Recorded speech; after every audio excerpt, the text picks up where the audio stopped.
Testing, testing, 1, 2, 3, testing, testing. Testing, testing. Bring that down a little bit. Hello, testing, testing, testing, testing. La. Okay.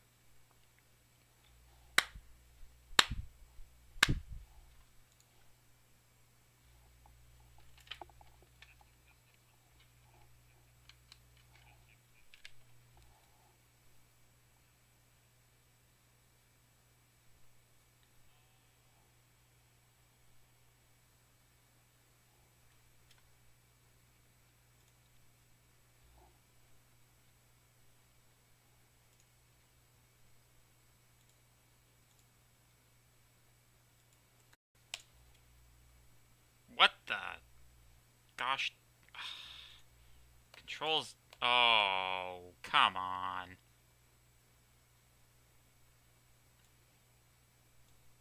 I've been having the worst time with this morning. I don't know what it is, but I woke up. I turned this thing on. Well, I didn't just wake up, but you know. I turned this thing on, and it's like the whole thing is all stretched and not cool. And I found some interesting settings, which I'm going to show you guys. Oh my goodness. Technology is fantastic. You may notice that the color is a little bit washed out. That's because I had to like go into the video settings and adjust the contrast because for some gosh darned reason the video feed just, and it's never done this before. It was like super dark. But there's this really fun setting that I'd like to show you guys because apparently you could adjust the hue. So watch this. It's kind of fun. Hey? Pretty good, eh? How about I leave it right here. You can have green Mr. Moore for today. If anybody finds that excessively distracting, I'll change it back.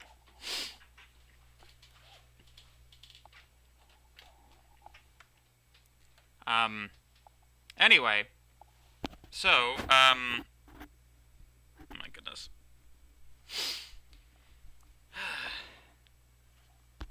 There we go. So, there's some discussion of, braces. Greenish, yeah. Consider the fact that about 36 out of 2,500 languages use indentation over braces, and CS students got 2 of those. Ooh. Yeah.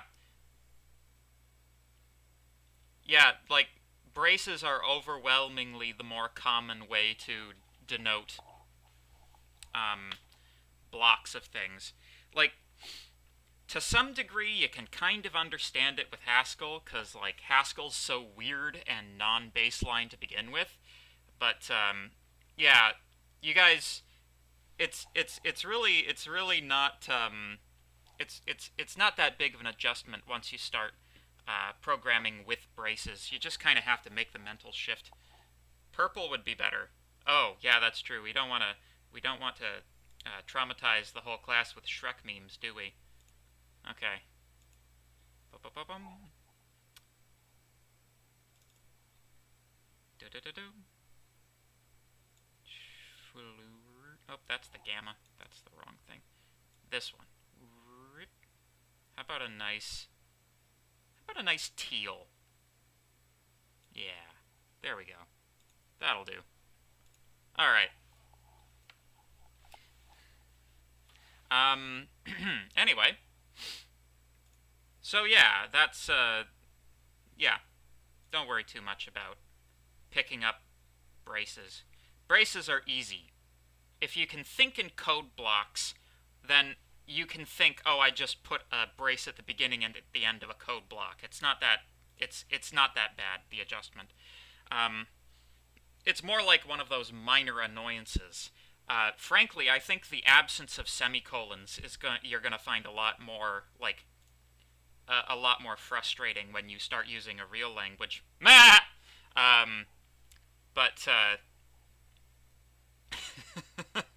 Not that Python and Haskell aren't real languages, but everybody knows the only real language is assembly programming, and assembly programming has semicolons. But Yeah, no. Once, like, it's the little things. Like, you have to terminate your statements with semicolons. That takes a while. And if you're flipping between two languages, it's really annoying because you're constantly forgetting your semicolons.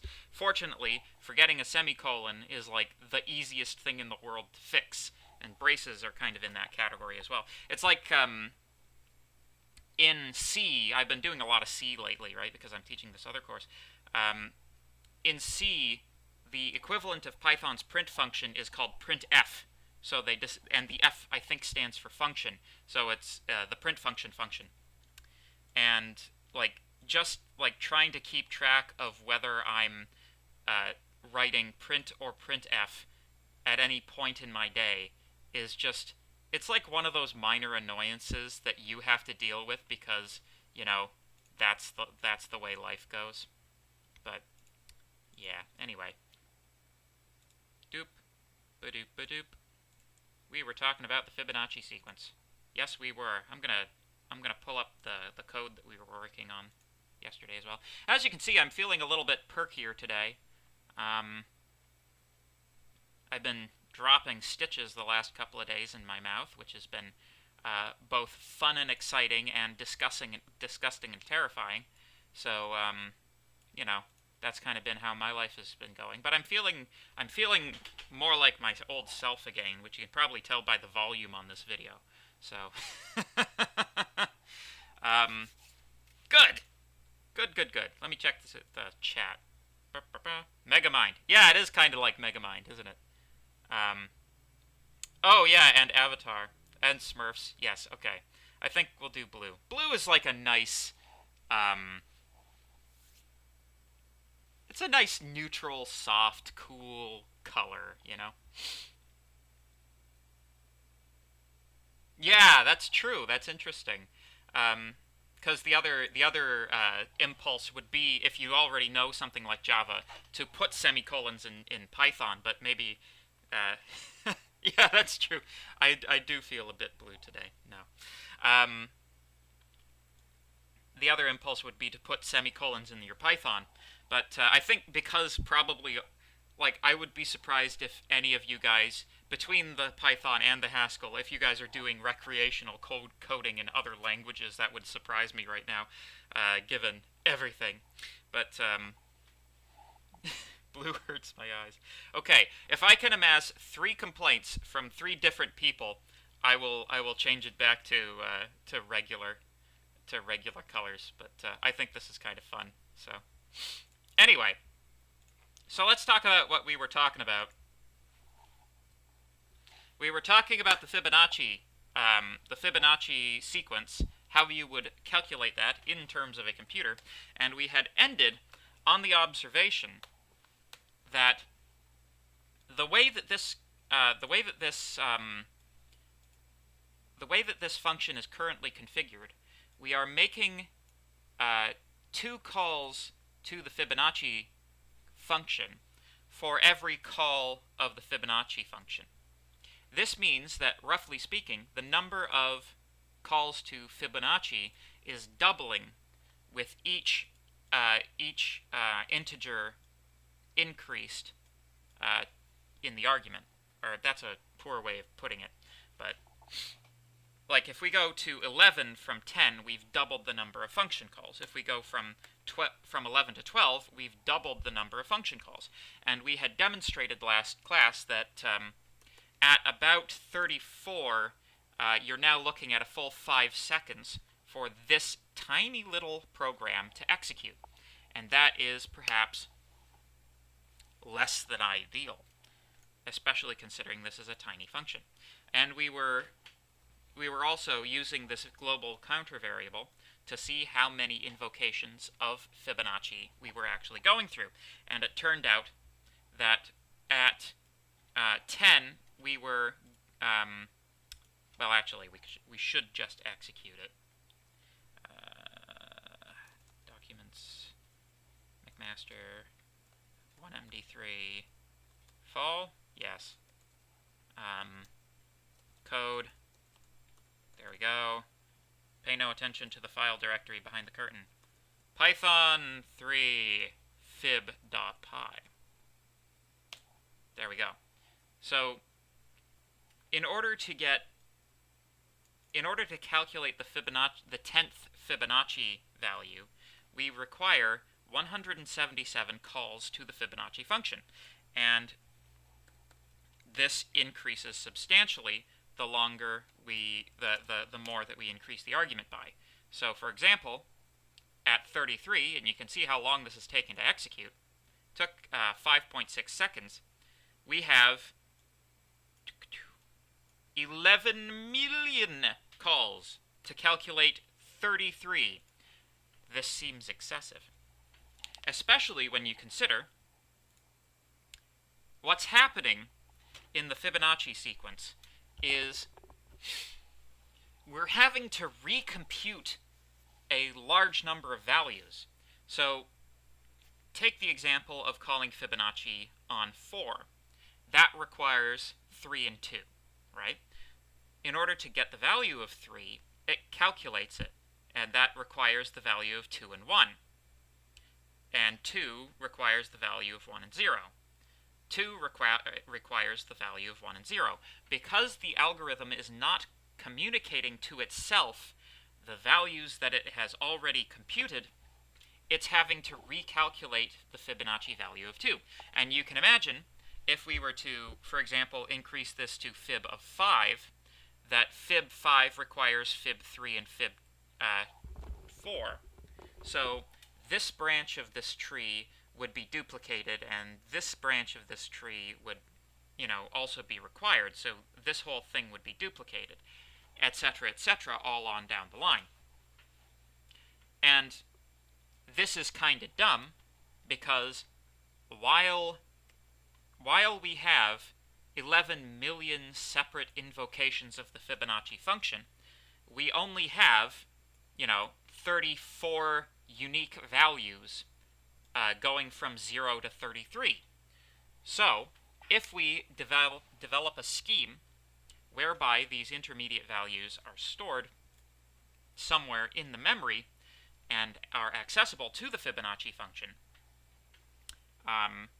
we can drastically reduce the amount of time it takes for this function to execute by drastically reducing the number of recalculations. Well, in theory, completely eliminating the number of recalculations that have to occur. This is a process that's known as memoization, because we are taking a memo of intermediate calculation results.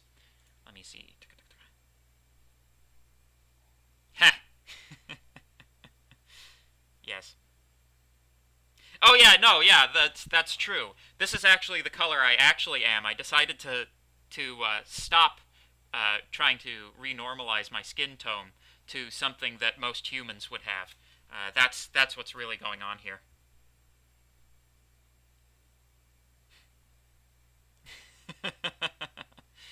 So,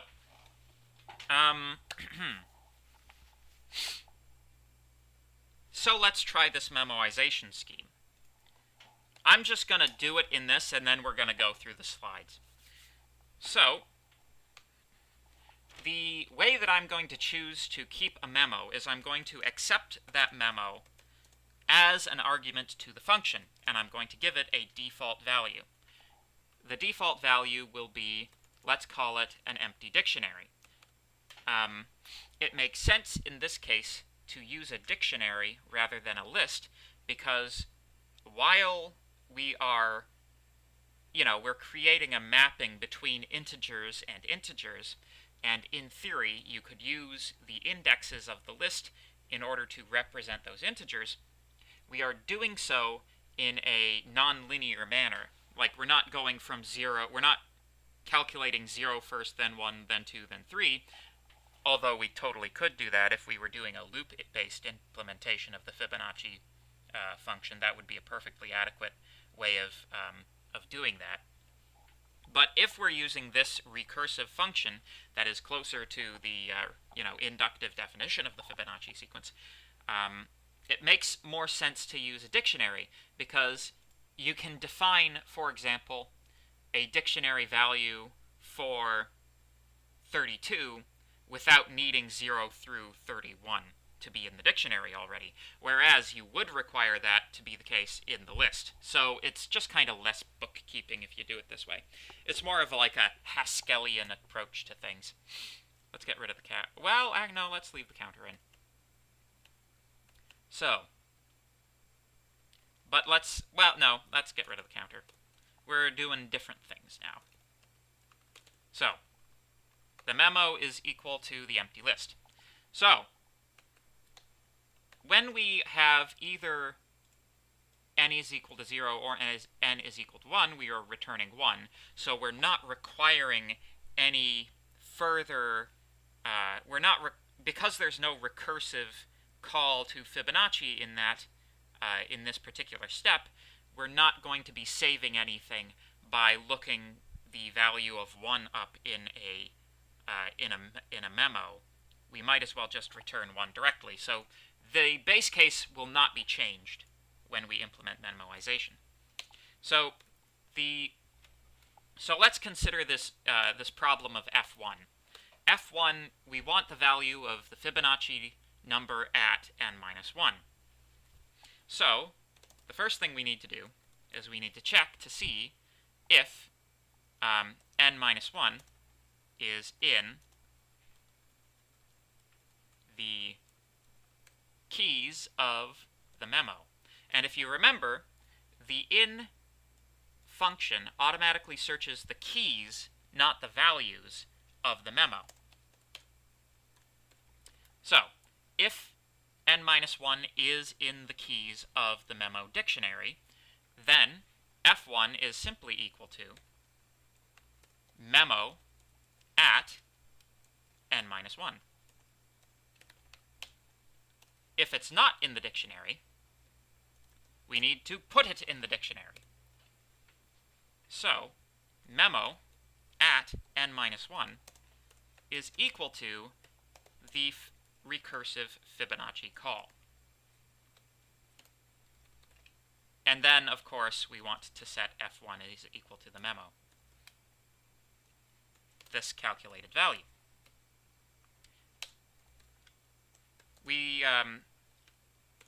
So that's that. Hopefully that's reasonably clear. And if we want to do the same thing to f2, we use the programmer's old and sacred trick of copying the code and modifying modifying it just ever so slightly. Change all the 1s to 2s, and you've got it for f2. So there you go. That's, did I put any? This might be syntactically correct. Maybe even first try.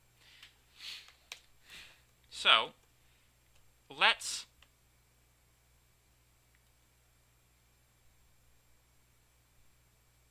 add some print statements so that we can see what this function is doing as it's doing it. And we'll run it on something reasonably small so that we don't get, like, too many print statements. So let's say print adding to dictionary string convert n minus 1.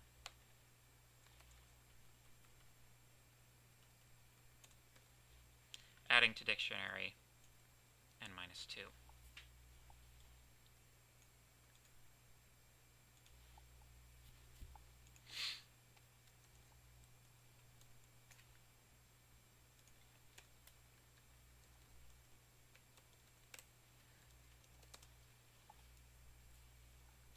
And then while we're at it, let's just have the thing show us the dictionary. Or, yeah, the dictionary. There we go. So let's see what this does.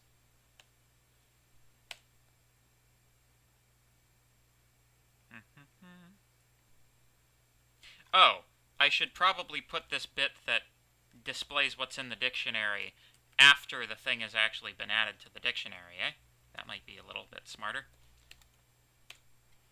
Yeah. So.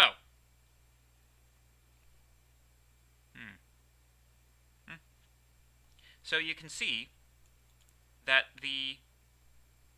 although we sort of, just because of the way that this algorithm has been configured, these lines that print out what the dictionary is occur after the recursive call. So actually it would probably be better to put them at the top so that we can see what fib looks like. So bear with me for a second, guys. Invoking fib for n is equal to n. Memo is equal to that. Okay, this might be more useful information.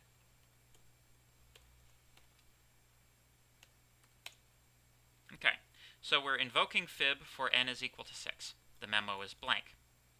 We are adding to dictionary this value of 5. But in order to add that to the dictionary, we have to invoke fib for n is equal to 5. Right? And then 4, 3, 2, 1, and 0. And you can see, it doesn't really show it very well.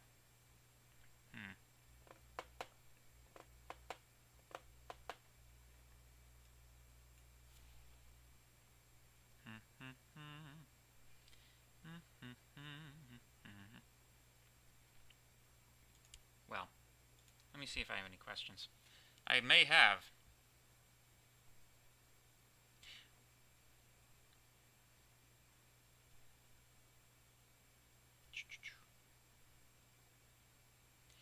So what is a memo used for? It's used to keep track of the values of intermediate calculations such that they can be used to drastically decrease the runtime.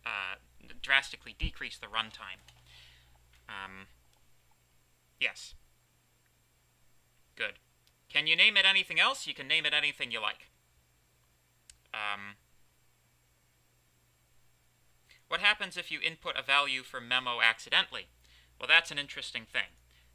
So if you were to put something here, like barf, you'd probably get an incompatible data type error.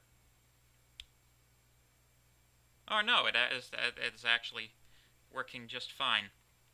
That's weird. I guess it's rejecting it because it's not the same type here. What this actually allows you to do, though, is you can set up a memo that already has some values in it, which would also increase, hypothetically, the speed with which the Fibonacci sequence could be calculated.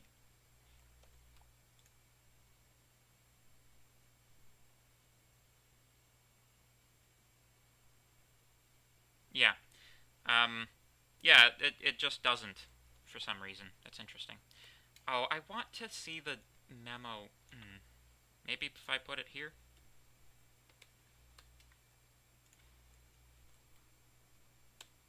Yeah. Okay. So you can see that the way that the memo is being built up,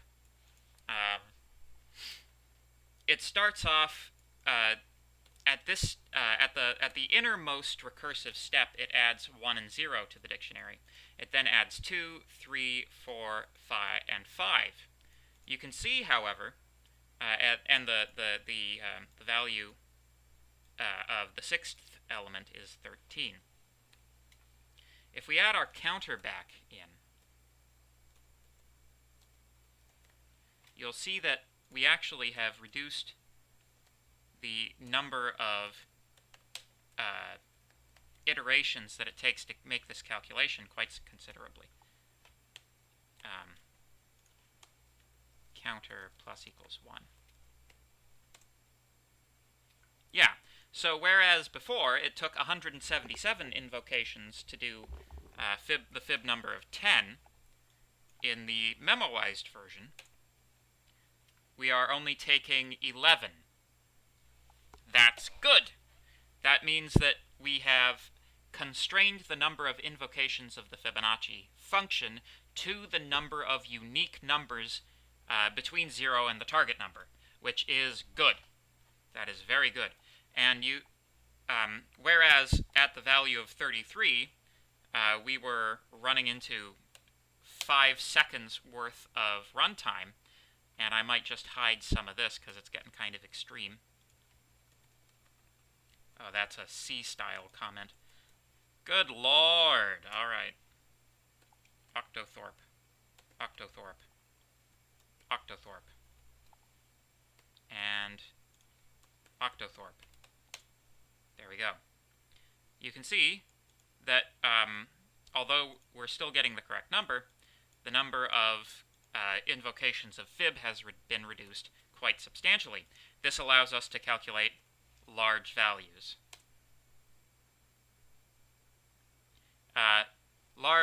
So large, in fact, that the problem we're now having is that we're exceeding our recursion depth, rather than running into hard sort of runtime issues. But yeah, so how is this actually working? Why is this working? How were we able to squeeze so much efficiency out of this program by simply keeping track of intermediate values? So it's kind of one of these engineering trade-offs. You probably will hear about these types of trade-offs, but there's a trade-off between CPU calculations and memory. Sometimes you can consume more memory to reduce the amount of calculations that need to occur. Storing intermediate values to memory is a classic example of this. It's so classic that it has a specific word. This is called caching. Caching memory. Or caching values. Caching is such a fundamental principle in computer design that your computer has specific dedicated cache memory that is used by the CPU. Caching is a very fundamental concept. So, you know, you might argue that the having all of these invocations isn't really saving memory anyway, because all of the various function calls and all of the variable values inside of those function calls have to be stored in memory as well. So this might even be a more memory-efficient solution as well as a more CPU-efficient solution. But sort of from a fundamental perspective, this is exchanging calculations for memory. The trick, though, is that because the calculations that we're caching are so often repeated in this particular algorithm, the amount of memory that we have to consume using this scheme is very small in comparison to the amount of CPU execution that we're saving. So it's a good trade-off. That's one of the interesting things about computing and algorithm design, is very often these types of trade-offs are sort of, you're not exchanging one for one. You're often exchanging like 1,000 on one side for 1 on the other, which is why algorithm design is such an interesting and important field of study. So here's a question. So if I call fib10, fib20, and fib25 my dictionary, then you can call fib30, again, memo dictionary needs to be rebuilt. Well, it's possible to store the memo between different calls to fib. That is totally and 100% a thing that you should do. However, I'm not going to bother with it because I've proven my point, basically. Yes. So, yes. Yeah, going from 2 to the n to n is slightly better. It's more than slightly better. If you put this in Haskell, will it exceed the recursion limit? I don't believe Haskell has a recursion limit in the same way that Python does. Won't the in function cause more time as the dictionary gets longer? It will, but the runtime of in increases linearly with the size of the dictionary. So you're still in the realm of a linear solution to the problem rather than an exponential solution to the problem, which is still flipping fantastic. If you can turn an exponential function into a linear function, and that's not been done before, that's a paper. So, yeah. Cool. So, good. So yeah, that's your sort of. So let's talk about the slides. Let's talk about how the slides describe this now. So, once again, there is a warning here about infinite recursion. Infinite recursion is a problem just like infinite loops are a problem. If you're programming in Haskell, Haskell will give you a warning about it, I think. But in Python, you can easily create a situation where if one of these trees doesn't eventually result in a call to the base case, then it'll just keep going forever into the negative numbers. So, for example, if we removed one of these cases, you can see that we are hitting our maximum recursion depth, and that, it's not good. Basically, it's gone into the negative numbers.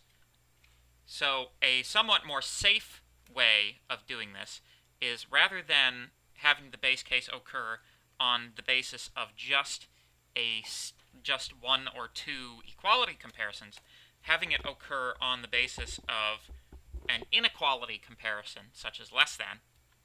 This means that negative numbers will still return 1.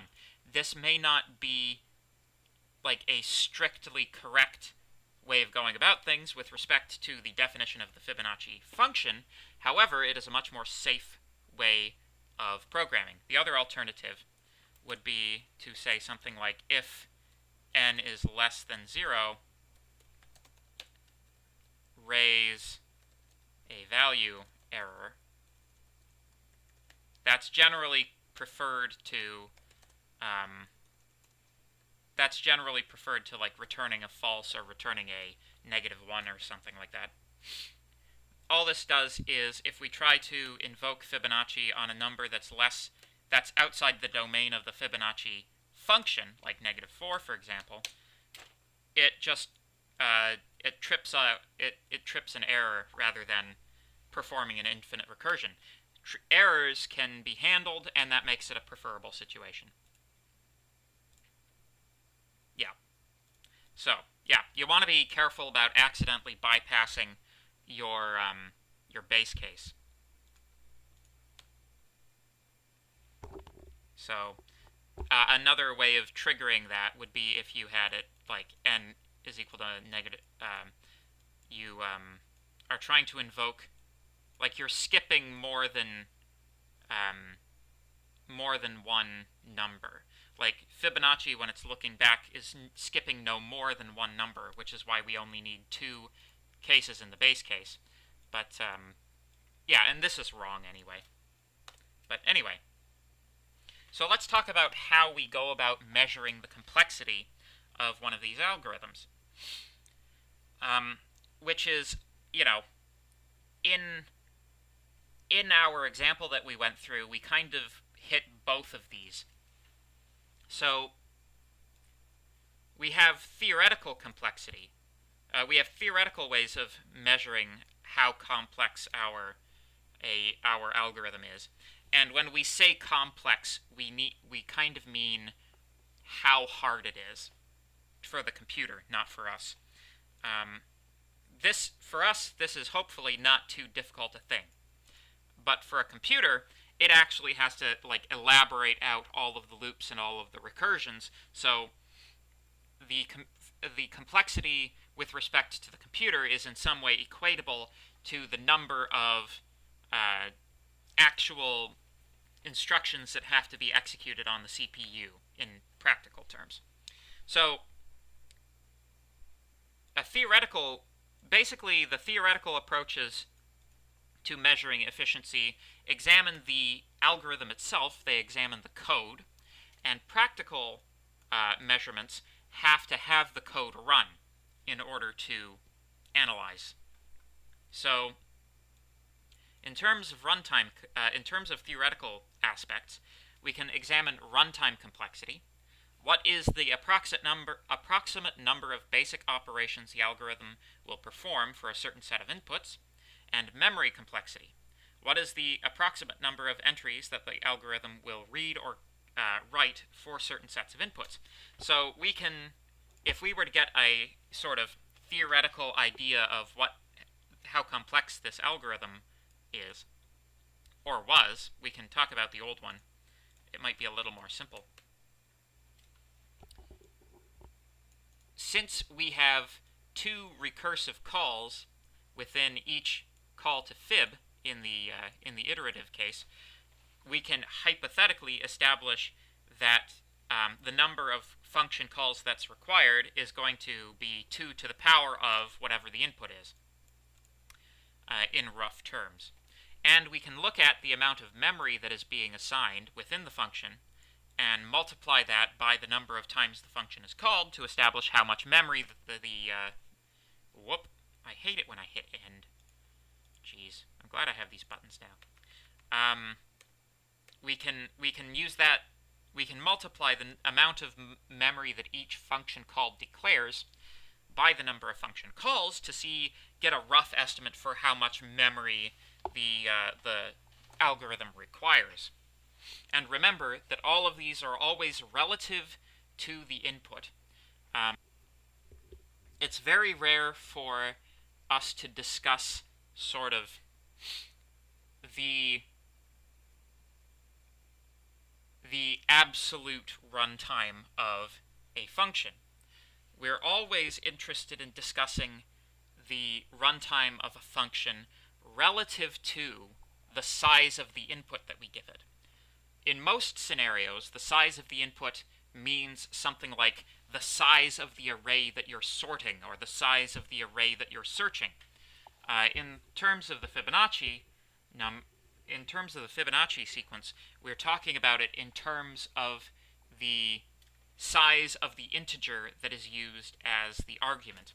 So sometimes input can mean different things, but generally it's either one of those two things, and generally the first one. In terms of practical ways to measure efficiency, we can actually measure the runtime of the algorithm. That's what I'm doing when I use this time program in Linux. You can see it gives me statistics about how much time it took for the command to be executed. And, in the previous class we established that there was a relationship between those values and the input that we were giving the function. We can also measure the memory that is being used by the process that you're executing. I'm not going to show you guys that because it's, oh my gosh, it's a little bit long and complicated, but if you take a look, there are ways to profile your memory. So those are practical or empirical methods of measuring your efficiency, and they should be used in combination with the theoretical methods. The theoretical methods give you the ballpark, and the practical methods are good at exposing inconsistencies in your theoretical models. So, here are some practical runtimes of the recursive Fibonacci value. You can see, while we were hitting at like 33, we were hitting in the neighborhood of 5 seconds. If we had extended that to 40, we would hit in the neighborhood of 100 seconds. Runtime scales exponentially with n. This is very inefficient for large n.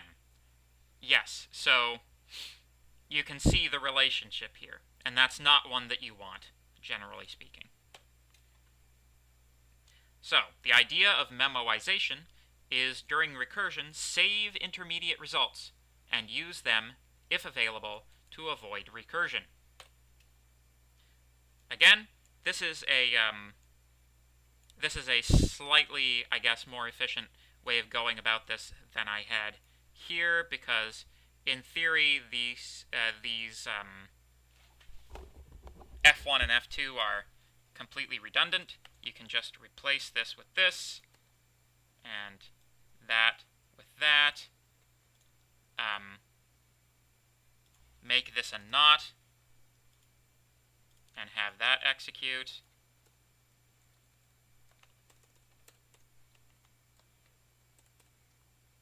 And we save, like, what is it, like 8 lines of code? Which is not bad. There we go. And you can see that this runs precisely the same, in the same manner.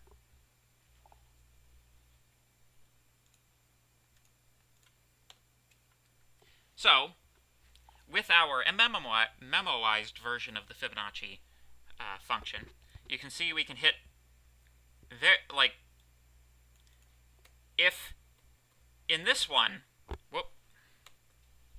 if in this one 40 was like 100 seconds, you can imagine what 100 seconds would be.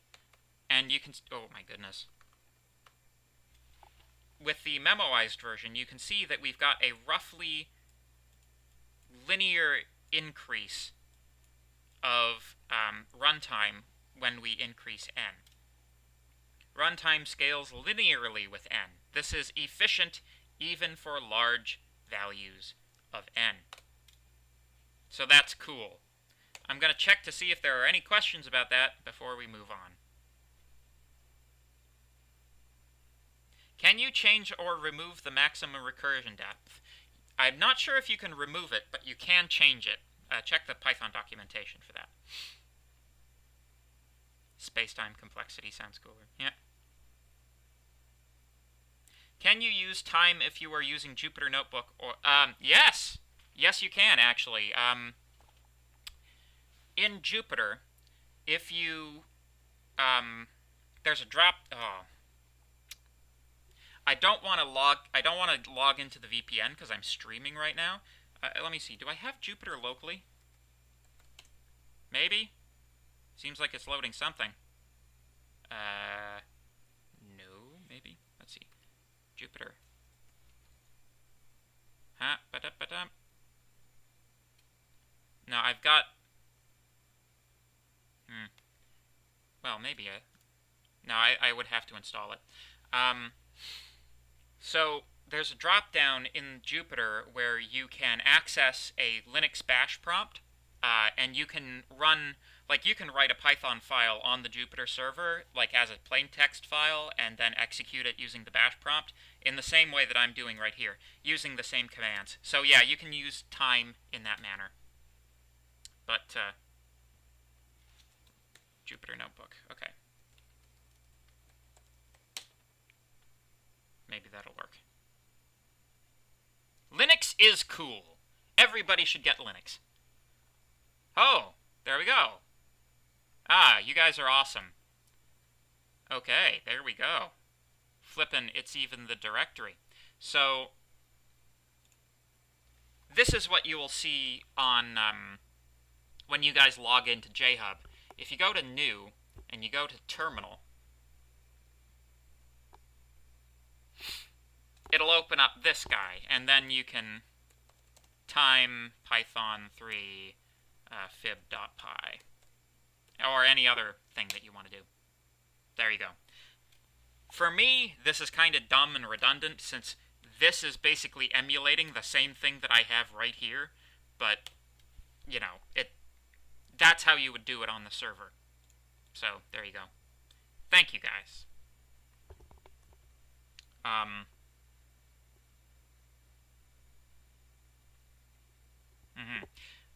So to the question, you can take the time before running and the time after running and subtract. That's true. You can also write code that determines that automatically. Once we're going to have a small set of slides on how to use the datetime object. However, time does it automatically if you're in a Linux environment, and I certainly wouldn't stand over it with a stopwatch because you're often working in small fractions of a second that are much smaller than human reaction time. So having some automatic way of doing it is preferable, generally speaking. All right, so let's talk about search. Searching our arrays. So, let us suppose that we have a sequence, by which we mean a list or a tuple or something, of length n, and we want to know if a particular element is in the sequence. How many entries of the sequence do we have to check to find it or know that it is not in the list? If the sequence is not organized in any way, then, in the worst case, we have to check every single one of the entries in order to know if the thing is in it or not. And that makes sense, right? If you can't assume anything about the elements of a list, the value you're looking for could be any one of them, so you have to check all of them. However, if there are some things you can say about the data, then we might be able to do better than we may not have to check every single element in the list. So, let's talk about unstructured search. This is sometimes also called linear search. The idea is to go through all of the entries in the sequence one at a time, checking if each one is the target element. The input is the list or whatever, and the output is true or false. So, fairly easy. Def lin search some list L, and I'm going to deliberately not use the in operator here. We could use the in operator here, but I'm trying to show you the structure of what in does, right? So, for element in L, if, you also need the thing searched for. So we'll call that S. If S is equal to L, or E, sorry, return true. And if you manage to get through that loop without having hit that return statement, you can return false.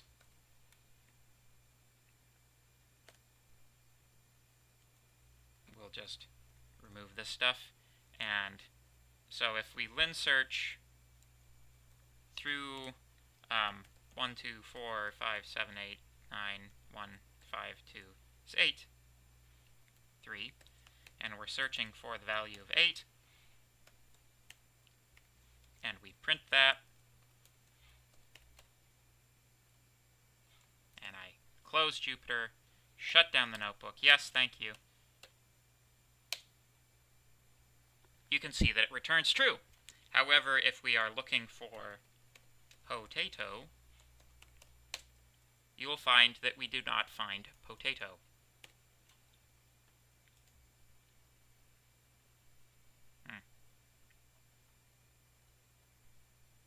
So, this is fine.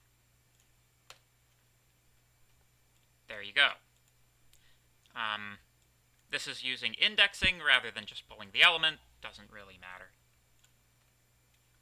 Unstructured search is sometimes called linear search because it goes through the sequence in a linear fashion. Its runtime is also a linear function of the list size. So this would be a big O n algorithm. And I think we're going to talk about what it means to be, or maybe we won't. We'll see. Generally speaking, the relationship between the size of the input and the amount of runtime or memory that a program uses can be expressed as a mathematical function. Generally speaking, we are only interested in the highest powered term in that function. This and we call it big O of whatever that term is. So if the function that characterized your runtime was an squared plus bn plus c, we would say that was an n squared algorithm, because n squared, the n squared term, over as n grows, that will come to overwhelmingly dominate the runtime, right? Overwhelmingly, the largest contribution to the runtime will be made by the n squared term, so that's why we are only really interested in the highest power term. So big O is, you'll see it a lot as you guys go through your degree programs, especially for your algorithms course next semester. Wait, are you guys I forget. I think you guys are taking an algorithms course next semester. Anyway, if you're not a comp sci person, then you may choose to take an algorithms course next semester. Anyway,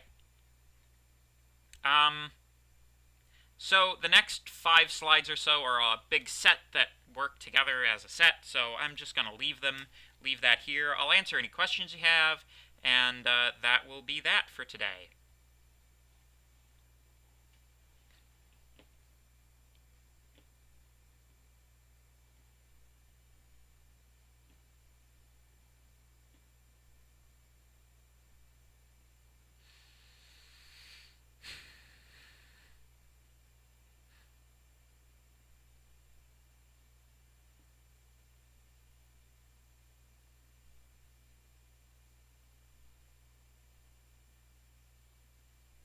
Ah, okay.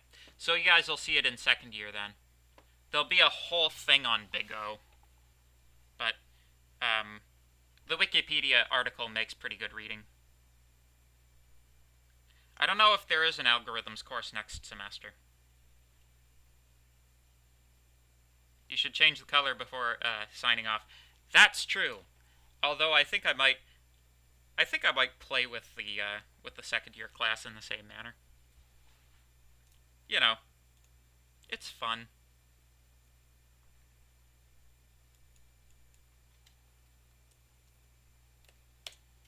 There. The picture does look terrible. I don't know what it is.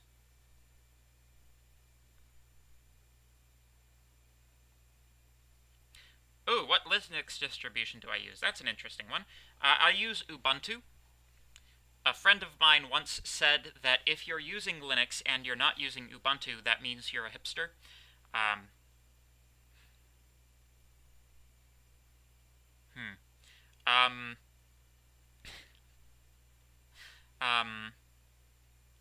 There are a large number of Linux distributions. Some of them are much more difficult to use than others. If you're new to Linux, I highly recommend starting with something like Ubuntu or Debian, because they provide a desktop environment that is roughly analogous to something that you would get from Windows or from Mac. So you would, it's minimally invasive to adapt to it. It gets set up for you with relatively minimal intervention, at least relative to Linux installations. So, yeah, Ubuntu is good. I used to run Debian, but at the time that I was installing a dual boot system on this laptop, they had just changed over from BIOS to UEFI. Like, this was one of the first UEFI laptops that were out, I guess, and Debian hadn't quite, Grub hadn't been quite adapted to Debian, or Grub hadn't quite been adapted to UEFI at that point, so I was, forced to use some weird third-party bootloader that actually scans my operating system for bootable operating systems rather than have them, in the boot table, which is just weird. But it works, and it has worked so far, and I haven't had to change it. So there you go. But yeah, Ubuntu was the one that I could get to work. So that's generally the a thing about like open source software in general and Linux distributions in particular is the speed with which patches come out for various hardware updates is proportional to the size of the population of people that use the distribution. Since Ubuntu is the largest Linux distribution by population, it gets its updates faster than anybody else, roughly speaking. So, it's a good operating system, well supported, and if you want to start using Linux, I would recommend starting there rather than Gentoo or Arch Linux, which are ones where you have to like compile your kernel manually, stuff like that. Anyway, I gotta get to my next class. I'll talk to you guys later. See you later!